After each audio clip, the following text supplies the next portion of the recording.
சிலருக்கு பணம் இருந்தாலும் பணிவு இல்லை. மற்ற சிலருக்கு பணிவு இருந்தாலும் பணம் இல்லை.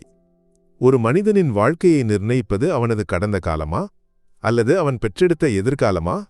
பிரதாபுக்கு கடந்த காலம் ஒரு இருண்ட நினைவாக இருந்தது, மறக்க விரும்பிய ஒரு காலம். கிழிந்த சட்டையும் பசியால் ஒட்டிய வயிறும் கொண்டு வங்கிகளின் படிக்கட்டுகளில் ஏறி இறங்கிய ஒரு பையன். அவனுக்கு ஒரே ஒரு கனவு மட்டுமே இருந்தது, வங்கியின் மேலாளர் நாற்காலியில் அமர்வது. அந்த கனவு நனவானபோது அந்த பழைய வறுமை பிரதாபின் மனதிலிருந்து மறைந்து போனது. அதற்கு பதிலாக ஆடம்பரமும் அதிகாரமும் அவனது மனதை ஆட்கொண்டது. நகரத்தின் மிகப்பெரிய வங்கியின் முக்கிய கிளையின் மேலாளர் நாற்காலியில் அமர்ந்து பிரதாப் தனது வாழ்க்கை வெற்றியைப் பற்றி தன்னம்பிக்கையுடன் சிந்தித்தான். அறையை நிரப்பிய குளிர்ந்த காற்று, குளிரூட்டி மேசையில் உள்ள கணினியில் உள்ள எண்கள் அவனுக்கு மகிழ்ச்சியை அளித்தன. உயர்ந்த ரக ஆடைகள், விலையுயர்ந்த வாசனை, திரவியம், சுற்றிலும் அதிகாரத்தின் பிரகாசம். ஏழைகளைப் பற்றிய அவனது மனோபாவத்தில் ஒரு பெரிய மாற்றம் ஏற்பட்டிருந்தது. பொருளாதார ரீதியாக கீழ்மட்டத்தில் உள்ளவர்களை புச்சமாகவும் பணக்காரர்களை மரியாதையுடனும் பார்க்கும் பழக்கம் அவனுக்கு ஒரு பழக்கமாக மாறியிருந்தது. அனிதா, அந்த விவசாயியின் கடன் கோப்பை இங்கே கொண்டு வா என்று பிரதாப் தொலைபேசியில் பேசிக் கொண்டிருக்கும்போது இணை மேலாளரான அனிதாவிடம் கூறினான். அனிதா அமைதியாக, எந்த உணர்ச்சி மாற்றமும் இல்லாமல் கோப்பை பிரதாபின் மேசையில் வைத்தாள். பிரதாபுக்கு அனிதா ஒரு சாதாரண சக பணியாளர் மட்டுமல்ல, அவனது ஆணவமான நடத்தையின் முக்கிய பலியாக இருந்தவள். முன்பு ஒருமுறை அனிதாவின் குடும்ப உறுப்பினரின் மருத்துவச் செலவுக்கு ஒரு கடன் கேட்டு பிரதாபை அணுகியிருந்தாள். ஆனால் பிரதாப் அதை வேண்டுமென்றே மறுத்துவிட்டான். அவனது மனதிலிருந்து அது மறைந்து போயிருந்தாலும் அனிதா அதை ஒருபோதும் மறந்திருக்கவில்லை. அனிதாவின் அமைதியான கண்களில் பிரதாபின் மீதான வெறுப்பு, உதவியற்ற தன்மையும் இருந்தது. இந்த நேரத்தில் வங்கியின் உரிமையாளரான விவேக் சாதாரண உடைகள் அணிந்து கிளைக்கு வந்தான். முன்புதான் பணிபுரிந்த வங்கியின் அப்போதைய மேலாளரால் அவமானப்படுத்தப்பட்ட ஒரு சம்பவத்தால் விவேக் இப்போது மாறுவேடத்தில் வங்கிகளை பார்வையிடுவதை ஒரு பழக்கமாக்கியிருந்தான். எளிமையான பயணங்களில் இருந்து பல ஊழியர்களின் மற்றும் வாடிக்கையாளர்களின் உண்மையான முகத்தை அவன் புரிந்து கொண்டிருந்தான். வங்கியின் மூலை முடுக்குகளை விவேக் கவனமாக பார்த்தான். புதிய தொழில்நுட்பங்கள், வசதிகள், வங்கியின் தூய்மை எல்லாம் சிறந்த தரத்தில் இருந்தது. விவேக் மனதில் பாராட்டினான். ஆனால் ஊழியர்களின் உரையாடல்களையும் நடத்தைகளையும் மதிப்பிட முடிவு செய்தான். அப்போதுதான் பிரதாபின் அறையின் வாசலில் கிழிந்த சட்டையும் முண்டும் அணிந்த ஒருவன் பயத்துடன் நிற்பதை விவேக் கவனித்தான். அவனது கையில் ஒரு துணியால் மூடப்பட்ட கோப்பு இருந்தது. பிரதாபின் அறைக்குள் நுழைய அவனுக்கு தயக்கம் இருந்தது. பிரதாப் அவனை பார்த்தவுடன் புச்சத்துடன் கேட்டான், யார் நீ? என்ன வேண்டும்? சார், என் பெயர் ராமு, நான் ஒரு விவசாயி என்று அவன் நடுக்கத்துடன் கூறினான். எனக்கு ஒரு டிராக்டர் வாங்க கடன் வேண்டும். டிராக்டரா? இந்த வங்கிக்கு வர உனக்கு யார் தைரியம் கொடுத்தது?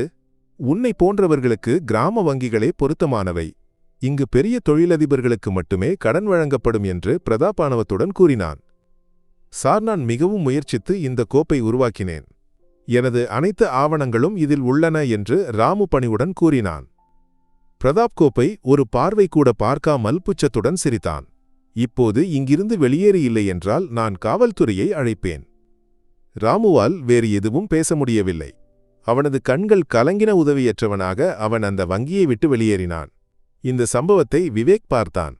அவனது முகத்தில் ஏமாற்றமும் கோபமும் ஒரு சேர வந்தது. பெரிய நம்பிக்கையுடன் வங்கிக்கு வந்த ஒரு சாதாரண மனிதனை அவமானப்படுத்தி வெளியேற்றிய பிரதாபின் செயல் விவேக்கால் தாங்க முடியவில்லை. ஆனால் உடனடியாக தலையிட விவேக் தயாராக இல்லை. இதற்கு பின்னால் உள்ள காரணத்தை ஆராய முடிவு செய்தான். விவேக் அமைதியாக வங்கியை விட்டு வெளியேறினான். இதையெல்லாம் பார்த்து பிரதாபின் உதவி மேலாளரான வினய் பிரதாபிடம் வந்து கூறினான், சார், நீங்கள் செய்தது மிகவும் சரியானது. இது போன்றவர்களுக்கு ஏன் நமது வங்கியில் கடன் கொடுக்க வேண்டும்? அது நிறைய கடன் பாக்கிகளை உருவாக்கும் என்று வினய் பிரதாபை மகிழ்விக்க வேண்டி கூறினான். அதுதான் வினய், எனது நேரத்தை வீணாக்க எனக்கு ஆர்வமில்லை. நாம் பெரிய விஷயங்களைப் பற்றி சிந்திக்க வேண்டும் என்று பிரதாப் வினயிடம் தன்னம்பிக்கையுடன் கூறினான். பிரதாபின் இந்த நடத்தையில் அனிதாவுக்கு சோகம் தோன்றியது. பிரதாப் தனது பழைய வாழ்க்கையை மறந்துவிட்டதைப் போல ஒரு நாள் அவனையும் எல்லோரும் மறந்துவிடுவார்கள் என்று அவள் மனதில் கூறினாள். அனிதாவின் அமைதியான துக்கத்தை பிரதாப் கவனிக்கவில்லை. அவன் இன்னும் தனது அதிகாரத்தின் அரண்மனையில் மகிழ்ச்சியாக இருந்தான். பிரதாபின் ஆணவம் ஒரு கட்டிடம் போல உயர்ந்து நின்றபோது அதன் அடித்தளத்தில் பிளவுகள் விழத் தொடங்கின. அந்த பிளவுகளிலிருந்து வந்த முதல் காற்று வினையாக இருந்தான். பிரதாபின் பதவியில் கண்ணை வைத்திருந்த வினை மேலாளரின் கவனக்குறைவை பயன்படுத்தி தாக்குதல் நடத்த தயாராக இருந்தான். பிரதாப் வங்கியின் முக்கியமான விஷயங்களில் கவனம் செலுத்துவதற்கு பதிலாக தனது ஆடம்பர வாழ்க்கையைப் பற்றி மட்டுமே சிந்தித்தான். வினய் இதை துல்லியமாக புரிந்து கொண்டான். ஒருநாள் ஒரு பெரிய தொழிலதிபருக்கு கடன் வழங்குவதற்கான கோப்பில் பிரதாப் முழுமையாக பரிசோதிக்காமல் கையெழுத்திட்டான். பெரிய தொகையாக இருந்ததால் கூடுதல் ஆவணங்கள் தேவைப்பட்டன. ஆனால் வினய் தந்திரமாக சில முக்கிய ஆவணங்களை கோப்பிலிருந்து மாற்றிவிட்டான். பிரதாப் இதை கவனிக்கவே இல்லை. அவனது கண்கள் கோப்பில் உள்ள தொகையில் மட்டுமே நிலைத்திருந்தன. அவன் கையெழுத்திட்டதும் வங்கிக்கு பெரிய பொருளாதார இழப்பு ஏற்படுத்தும் வினையின் திட்டத்திற்கு தொடக்கமானது. பிரதாபின் பதவிக்கு முதல் அச்சுறுத்தல் உருவானது. இதே நேரத்தில் பிரதாபின் ஆணவம் அவனது குடும்ப வாழ்க்கையிலும் பிளவுகளை உருவாக்கியிருந்தது. ஒவ்வொரு வாரமும் குடும்பத்துடன் இரவு உணவு சாப்பிட செல்வது பிரதாபுக்கு ஒரு வழக்கமாக இருந்தது. அன்றும் வழக்கம்போல அவர்கள் நகரத்தின் ஒரு பெரிய ஹோட்டலுக்கு சென்றனர். மனைவி சோபாவும் மகன் அர்ஜுனும் மகள் ஆரதியும் பிரதாபின் இந்த நடத்தையில் சோர்ந்து போயிருந்தனர். பிரதாபின் பேச்சு வங்கியின் அதிகாரம் மற்றும் பெரிய விஷயங்களைப் பற்றி மட்டுமே இருந்தது. அப்பா, என் பள்ளி கட்டணத்தை நாளை செலுத்த வேண்டும் என்று ஆரதி மெதுவாக கூறினாள். அதையெல்லாம் நான் பார்த்துக் கொள்கிறேன், நீ என் நேரத்தை வீணாக்காமல் உணவு சாப்பிடு என்று பிரதாப் பதிலளித்தான். அர்ஜுனின் நண்பனின் அப்பா ஒரு சாதாரண வங்கி ஊழியரானாலும் அவர்கள் ஒவ்வொரு வாரமும் சினிமாவுக்கு செல்கிறார்கள் என்று சோபா கூறினாள். அது, நான் இந்த பதவியில் இருப்பதால்தான். அந்த சாதாரண வங்கி ஊழியராக இருந்திருந்தால் உங்களை யாரும் கவனித்திருக்க மாட்டார்கள். என் பதவியின் மதிப்பு உங்களுக்கு புரியாது என்று பிரதாப் கோபத்துடன் கூறினான். இதைக் கேட்டு சோபாவும் குழந்தைகளும் அமைதியாகினர். இந்த உரையாடல்கள் அவர்களுக்கு சலிப்பை ஏற்படுத்தியிருந்தன. பிரதாப் தனது பணியில் உள்ள அதிகாரத்தை வீட்டிலும் காட்டத் தொடங்கினான். இது குடும்பத்தை அவனிடமிருந்து விலகச் செய்தது. மறுநாள் காலை பிரதாப் வழக்கம் போல அலுவலகத்திற்கு புறப்பட்டான். அப்போதுதான் ஒரு பெரிய தொழிலதிபர் வங்கியின் முக்கிய நுழைவு வாயில் வழியாக உள்ளே வருவதை பிரதாப் கண்டான். பல ஆண்டுகளாக பிரதாப் எதிர்பார்த்த ஒரு தருணம் இது. ஒரு பெரிய முதலீடு செய்ய வந்த ஒரு பணக்காரன். பிரதாப் மகிழ்ச்சியுடன் அவனை வரவேற்க முன்னேறினான். ஆனால் அவன் முன்னேறும்போது அவனது முகம் விவேகைப் போல தோன்றியது. பிரதாப் திகைத்தான். கூர்ந்து பார்த்தபோது அது விவேக் இல்லை, ராமு. பிரதாபின் உள்ளம் ஒரு கணம் நடுங்கியது. ஆண்டுகளுக்கு முன்புதான் அவமானப்படுத்திய அதே விவசாயி. அவனது உடை மற்றும் நடத்தையில் பெரிய மாற்றம் வந்திருந்தது. பிரதாப் ராமுவை பயத்துடன் பார்த்தான். ராமு பிரதாபை பார்த்து ஒரு புன்னகை அளித்தான். சார், என்னை நினைவில் வைத்திருக்கிறீர்களா? ராமு ஒரு விவசாயி என்று ராமு அமைதியாக கூறினான். நான் இப்போது ஒரு பெரிய தொழிலதிபர். இந்த வங்கியின் மீதான என் அன்பு காரணமாக ஒரு பெரிய தொகையை முதலீடு செய்ய வந்திருக்கிறேன். பிரதாப் வெட்கத்துடன் தலைகுனிந்தான். ராமு, அந்த நாளில் நான்... பிரதாபின் வார்த்தைகளை முடிக்கும் முன்பு ராமு கூறினான், பரவாயில்லை சார், அன்று நான் இங்கு வரவில்லை என்றால் நான் இந்த நிலைக்கு வந்திருக்க வாய்ப்பு இருந்திருக்காது. அன்று நீங்கள் என்னை அவமானப்படுத்தியது போல நான் இப்போது உங்களை அவமானப்படுத்த வரவில்லை. பிரதாப் நிம்மதியுடன் அவனை உள்ளே அழைத்தான். இந்த வங்கியின் முக்கிய கிளையில் நீங்கள் ஒரு பெரிய முதலீடு செய்வது எனக்கு மகிழ்ச்சி அளிக்கிறது என்று பிரதாப் கூறினான். ராமுவின் புன்னகை மறைந்தது. மன்னிக்கவும் சார், இந்த கிளையில் முதலீடு செய்ய எனக்கு விருப்பமில்லை. எனக்கு மற்றொரு கிளையில் முதலீடு செய்தால் போதும். இதை கேட்டவுடன் பிரதாபின் மனதில் ஒரு மின்னல் போல ஏதோ ஒன்று கடந்து சென்றது. அவனது கண்கள் கலங்கின. அவனது அதிகார உலகம் தள்ளாடத் தொடங்கியது. பிரதாபுக்கு பேச வார்த்தைகள் கிடைக்கவில்லை. ராமு என்ற விவசாயி அளித்த அந்த அவமானம் பிரதாபின் மனதை பெரிதும் பாதித்தது.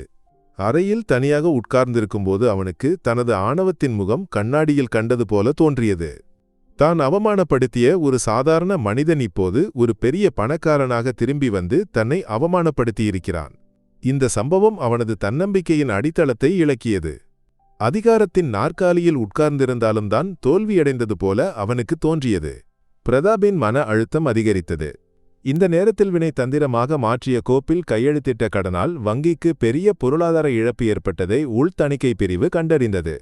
இந்த செய்தி பிரதாபை அதிர்ச்சிக்கு உள்ளாக்கியது. வங்கியின் வரலாற்றில் இதுபோன்ற இழப்பு இதற்கு முன்பு ஏற்பட்டதில்லை. பிரதாப் பயந்து நடுங்கினான். தனது பதவிக்கு ஒரு பெரிய அச்சுறுத்தல் வருவதை அவன் உணர்ந்தான். ஒரு நாள் வங்கியின் உரிமையாளரான விவேக் பிரதாபின் அலுவலகத்திற்கு வந்தான். விவேகின் முகத்தில் எந்த உணர்ச்சி மாற்றமும் இல்லை. ஆனால் அவனது கண்களில் ஒரு உறுதியான தீர்மானத்தை பிரதாப் கண்டான். பிரதாப், நான் சில விஷயங்களை அறிந்தேன் என்று விவேக் அமைதியாக கூறினான். ஒரு வாரத்திற்கு முன்பு இங்கு வந்த ராமு என்ற விவசாயியை நினைவில் வைத்திருக்கிறீர்களா? பிரதாபின் நெஞ்சு படபடத்தது. நினைவில் உள்ளது சார். அன்று நீங்கள் அவனை அவமானப்படுத்தினீர்கள். வங்கியில் இருந்து வெளியேற்றினீர்கள். அதன் பின் ராமு மற்றொரு கிளைக்கு சென்று ஒரு பெரிய தொகையை முதலீடு செய்தான். அவனது நன்றியையும் விசுவாசத்தையும் நீங்கள் இழந்துவிட்டீர்கள். நீங்கள் ஒரு சாதாரண மனிதன் இல்லை, நீங்கள் ஒரு வங்கியின் மேலாளர் என்று விவேக் தொடர்ந்தான். சார், எனக்கு ஒரு தவறு நடந்துவிட்டது. உங்களுக்கு மாறுவேடத்தில் வந்தது எனக்கு தெரிந்திருந்தால் நான். விவேக் பிரதாபின் வார்த்தைகளை தடுத்து, அதுதான் உங்கள் பிரச்சனை பிரதாப். நீங்கள் நேர்மையாக நடந்து கொள்வது மாறுவேடத்தில் வருபவர்களுக்கு மட்டுமே. உண்மையில் உங்கள் மனதில் ஆணவம் நிறைந்திருக்கிறது. மேலும் வங்கிக்கு பெரிய பொருளாதார இழப்பு ஏற்படுத்திய ஒரு கோப்பில் நீங்கள் முழுமையாக பரிசோதிக்காமல் கையெழுத்திட்டீர்கள். இது உங்கள் பெரிய தவறு. பிரதாப் உதவியற்றவனாக நின்றான். தான் தகர்ந்துவிட்டதாக அவனுக்கு தோன்றியது. நீங்கள் காரணமாக வங்கிக்கு ஏற்பட்ட இழப்பை நாங்கள் சரி செய்வோம். ஆனால் உங்களுக்கு ஒரு பெரிய மாற்றம் தேவை. அதனால் உங்களை நகரத்திலிருந்து வெகு தொலைவில் உள்ள ஒரு சிறிய கிளைக்கு மாற்ற முடிவு செய்துள்ளோம். அங்கு நீங்கள் ஒரு புதிய வாழ்க்கையை தொடங்கலாம் என்று விவேக் கூறினான். இதை கேட்டு பிரதாபின் உலகம் தகர்ந்தது. அவன் விவேகின் காலில் விழுந்து மன்னிப்பு கேட்டான். சார், எனக்கு ஒரு வாய்ப்பு மீண்டும் கொடுங்கள். நான் செய்தது தவறு, எனக்கு ஒரு வாய்ப்பு வேண்டும். விவேக் பிரதாபை எழுப்பி, இது ஒரு வாய்ப்புதான் பிரதாப். உங்களுக்கு ஒரு புதிய வாழ்க்கையை தொடங்குவதற்கான வாய்ப்பு. உங்கள் தவறுகளை திருத்துவதற்கான வாய்ப்பு. பிரதாபின் மேலாளர் நாற்காலியை வினய் மகிழ்ச்சியுடன் பார்த்தான். இது வினயின் பெரிய வெற்றியாக இருந்தது. அனிதாவின் முகத்தில் சோகம் மட்டுமே இருந்தது. பிரதாப் சென்றதும் அனிதாவின் உள்ளில் இருந்த பழைய காயங்கள் மீண்டும் எழுந்தன. சிறிய கிளைக்கு மாற்றப்பட்ட பிறகு பிரதாபின் வாழ்க்கை முற்றிலும் மாறியது. ஒரு பெரிய பங்களாவில் வசித்த பிரதாப் இப்போது ஒரு சிறிய வீட்டிற்கு மாறினான். அவனது பழைய நண்பர்கள் கூட அவனை புறக்கணித்தனர். அவனது மனைவியும் குழந்தைகளும் அவனிடமிருந்து முற்றிலும் விலகினர். தனிமையில் பைத்தியமாக இருப்பவன் போல அவன் அந்த சிறிய வீட்டில் உட்கார்ந்திருந்தான். தான் எல்லாவற்றையும் பெற முயற்சித்தபோது எல்லாவற்றையும் இழந்தவனாக மாறிவிட்டான். அவனுக்கு தனது பழைய வாழ்க்கை நினைவுக்கு வந்தது. கிழிந்த சட்டையும் ஒட்டிய வயிறும் கொண்டு வங்கியின் படிக்கட்டுகளில் பயத்துடன் நின்ற அந்த பையன். வறுமை மீண்டும் அவனை வேட்டையாடத் தொடங்கியது போல அவனுக்கு தோன்றியது. இந்த மன உளைச்சலிலிருந்து அவனுக்கு ஒரு மாற்றம் ஏற்பட்டது. நகரத்தின் பரபரப்பான வாழ்க்கையிலிருந்து வெகு தொலைவில் அமைதியான ஒரு கிராமத்தில் உள்ள சிறிய வங்கி கிளைக்கு பிரதாப் சென்றான். பழைய பங்களாவின் மற்றும் ஆடம்பர காரின் நினைவுகள் அவனது மனதிலிருந்து மறையவில்லை. பழைய நண்பர்கள் யாரும் அவனை திரும்பி பார்க்கவில்லை. மனைவி சோபாவின் மற்றும் குழந்தைகளின் விலகல் அவனது மனதை மேலும் வேதனைப்படுத்தியது. தனிமேல் பைத்தியமாக இருப்பவன் போல அவன் அந்த சிறிய அறையில் நாட்களை தள்ளினான். எல்லாம் என் காரணமாக நடந்தது என்று அவன் மனதில் கூறினான். எனது ஆணவம், எனது திமிர், எல்லாம் என்னை இந்த நிலைக்கு கொண்டு வந்தது. இந்த உணர்வு அவனது வாழ்க்கையில் ஒரு புதிய தொடக்கமாக இருந்தது. பழைய பிரதாப் இறந்து ஒரு புதிய மனிதன் பிறந்தான். அவனது மனதில் ஒரு மாற்றம் தொடங்கியது. மற்றவர்களின் துன்பங்களை புரிந்து உதவும் ஒரு மனது அவனில் உருவாகத் தொடங்கியது. ஒரு நாள் வங்கியின் வாசலில் ஒரு முதிய விவசாயி ஒரு கடன் விண்ணப்பத்துடன் வந்தான். கிழிந்த சட்டையும் முண்டும் முகத்தில் கடின உழைப்பின் அடையாளங்களும். அவனது கையில் இருந்த சிறிய கோப்பை பார்த்து பிரதாப் புன்னகைத்தான். பழைய பிரதாப் ஆக இருந்திருந்தால் அவனை புச்சத்துடன் வங்கியிலிருந்து வெளியேற்றியிருப்பான். ஆனால் இப்போது பிரதாபின் மனது பழையது போல இல்லை. உங்கள் பெயர் என்ன என்று பிரதாப் பணிவுடன் கேட்டான். கருணன் என்று அவன் பதிலளித்தான். எனக்கு விவசாயத்திற்காக ஒரு கடன் வேண்டும். பிரதாப் கருணனுடன் பேசி உட்கார்ந்தான். அவனது வாழ்க்கையும் கஷ்டங்களையும் பற்றி பிரதாப் கேட்டறிந்தான். கருணனின் கண்களில் பிரதாப் தனது பழைய வாழ்க்கையை கண்டான். கடுமையாக உழைத்து வாழ்ந்த ஒரு மனிதன். பிரதாப் அந்த கடனை விரைவாக அனுமதித்துக் கொடுத்தான். நீங்கள் என்னை உதவியது என் வாழ்க்கையில் நான் ஒருபோதும் மறக்க மாட்டேன் சார் என்று கருணன் கண்ணீருடன் கூறினான். இதெல்லாம் என் கடமைதான் கருணன் என்று பிரதாப் புன்னகையுடன் கூறினான். பழையவற்றை நான் மறந்துவிட்டேன், இப்போது நான் உணர்கிறேன். கருணன் ஒவ்வொரு நாளும் வங்கியின் முன்பு செல்லும்போது பிரதாபை பார்த்து சிரிப்பான். சில சமயங்களில் ஒரு சிறிய பொதியில் ஏதாவது கொண்டு வந்து கொடுப்பான். ஒரு பழுத்த கனியோ ஒரு கைப்பிடி புளிப்பு இல்லாத மாம்பழமோ. இந்த அன்பு பிரதாபின் இதயத்தை தொட்டது. முதல் முறையாக ஒரு சாதாரண மனிதனின் அன்பு என்றால் என்னவென்று அவனுக்கு புரிந்தது. அவன் மனதில் நினைத்தான், பணமும் அதிகாரமும் இல்லை, அன்பும் மனிதநேயமும் தான் ஒரு மனிதனை மதிப்புமிக்கவனாக ஆக்குகிறது. இந்த உணர்வு அவனது மனதில் ஒரு பெரிய மாற்றத்தை உருவாக்கியது. அவன் ஒரு புதிய மனிதனாக மாறினான். அதே நேரத்தில் பிரதாபுக்கு பெரிய பொருளாதார இழப்பு ஏற்படுத்திய மோசடி வங்கியில் பெரிய பிரச்சனையை உருவாக்கியது. இந்த மோசடிக்கு பின்னால் வினய் இருந்ததை உள் தணிக்கை பிரிவு உணர்ந்தது. ஆனால் வினய் துல்லியமான ஆதாரங்களை அழித்துவிட்டிருந்தான். வங்கிக்கு ஒரு பெரிய பிரச்சனை ஏற்பட்ட போது விவேக் பிரதாபை நினைத்தான். பிரதாபின் வாழ்க்கை மாறியதை விவேக் அறிந்திருந்தான். அவன் பிரதாபை அழைக்க முடிவு செய்தான். நகரத்தின் முக்கிய வங்கி கிளையில் பெரிய பொருளாதார பிரச்சினை உருவானது. வினய் செய்த மோசடியின் ஆதாரங்களை அழித்துவிட்டதால் விவேகால் அவனை பிடிக்க முடியவில்லை. இந்த நேரத்தில் பிரதாபின் மாற்றத்தை விவேக் உணர்ந்தான். ஒரு வருடத்திற்கு பிறகு விவேக் பிரதாபை நேரில் சந்திக்க கிராமத்தின் கிளைக்கு சென்றான். பிரதாபின் அறைக்குள் விவேக் நுழைந்தான். விவேகை பார்த்தவுடன் பிரதாப் எழுந்து நின்றான். பிரதாபின் முகத்தில் பழைய ஆணவமோ கோபமோ இல்லை. பணிவும் எளிமையும் மட்டுமே இருந்தது. பிரதாப், உன் மாற்றத்தைப் பற்றி நான் அறிந்தேன் என்று விவேக் கூறினான். உன் பழைய வாழ்க்கையிலிருந்து நீ மிகவும் முன்னேறியதை என்னால் புரிந்து கொள்ள முடிந்தது. பிரதாப் தலை குனிந்தான். எல்லாம் உங்கள் காரணமாக நடந்தது சார். நீங்கள் எனக்கு ஒரு புதிய வாழ்க்கையை கொடுத்தீர்கள். பிரதாப், வங்கியில் ஒரு பெரிய பொருளாதார மோசடி நடந்துள்ளது. இது வங்கிக்கு பெரிய பிரச்சனையை உருவாக்கியிருக்கிறது என்று விவேக் தொடர்ந்தான். நான் உன்னை நம்புகிறேன். அதனால் இந்த மோசடியை கண்டுபிடிக்க உன்னை ரகசியமாக பொறுப்பேற்க விரும்புகிறேன். பிரதாபின் கண்கள் விரிந்தன. தான் இழந்த பெருமையை மீண்டும் பெறுவதற்கு ஒரு வாய்ப்பு கிடைத்திருக்கிறது. நான் என்ன செய்ய வேண்டும் சார் என்று பிரதாப் ஆர்வத்துடன் கேட்டான். நான் உனக்கு ஒரு சவால் தருகிறேன். 1 மாதத்திற்குள் இந்த மோசடிக்கு பின்னால் இருப்பவனை கண்டுபிடிக்க வேண்டும். நான் உன்னை நகரத்தின் வங்கிக்கு மாற்ற முடிவு செய்துள்ளேன். அந்த காலகட்டத்தில் நீ இந்த வழக்கை நிரூபித்தால் உனக்கு பழைய பதவிக்கு திரும்பலாம் என்று விவேக் கூறினான். இதை கேட்ட பிரதாபின் முகத்தில் ஒரு தன்னம்பிக்கை வந்தது. தான் ஒரு புதிய வாழ்க்கையை தொடங்கப் போகிறான் என்று அவனுக்கு தோன்றியது. பிரதாப் நகரத்திற்கு திரும்பி வந்தான். பிரதாபின் திரும்பி வரவு வினையை திகைப்பில் ஆழ்த்தியது. இவன் இங்கு எதற்கு வந்தான் என்று வினை மனதில் நினைத்தான்.